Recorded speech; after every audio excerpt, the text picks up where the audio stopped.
Okay, here is some help for distinction criteria for Swan Exercise Science Psychology, assignment 3 to do with arousal. So for arousal, you've got a number of questions in your booklet that you are required to answer to attain distinction. To get this, you will need to compare and contrast examples. I'm going to give you an example of a compare and contrast looking at the level of the performer. Now, for all distinction criteria, when you do this, you will have to relate their performance to how successful the skills were performed or achieved, and also the effect on concentration and attention span. So here goes. Usain Bolt is an elite athlete. As such, he competes at a high level because he's an elite athlete. His skills are habitual. He does not have to use any focus and attention or concentration or any of that stuff. He doesn't need to look or think about his skills. It comes naturally. If you put Usain Bolt in a competitive situation, competing at a high level, he will need to be highly aroused. This is due to the fact that he doesn't need to think about his skills, but he will use the increased arousal to cause his focus and concentration to be directed towards the event.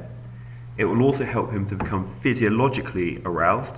So that means his heart rate's at the right level, his body's releasing adrenaline, he's ready to go. In that situation, Usain Bolt will perform at his best and will record like times such as he did in the Olympics, breaking the world record. If you had Usain Bolt in that competitive environment at high level, competing at elite level, but then took him out of that and put him into a sports day race at a college event, all of a sudden the environment's changed. It's become a low competitive environment. This is the contrast part. The same athlete in a different environment, Usain Bolt will be lower aroused, and therefore that will affect his focus and attention span. His focus or concentration and attention span. His concentration levels will be lower, therefore he may be focusing on irrelevant cues in the environment.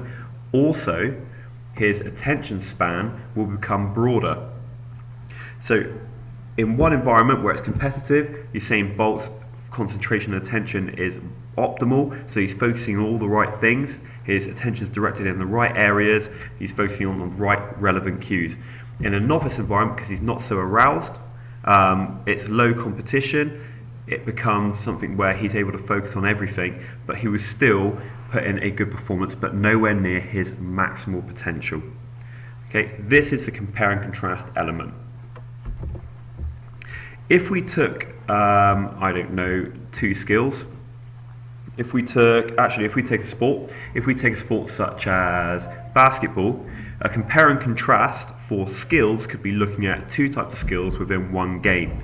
So for example, in basketball, you have simple skills such as a fast break, which is where you use all maximal energy to get from A to B as quickly as you can to score a layup. But then you also have skills such as free throws that rely on accuracy, that rely on concentration, focus and attention.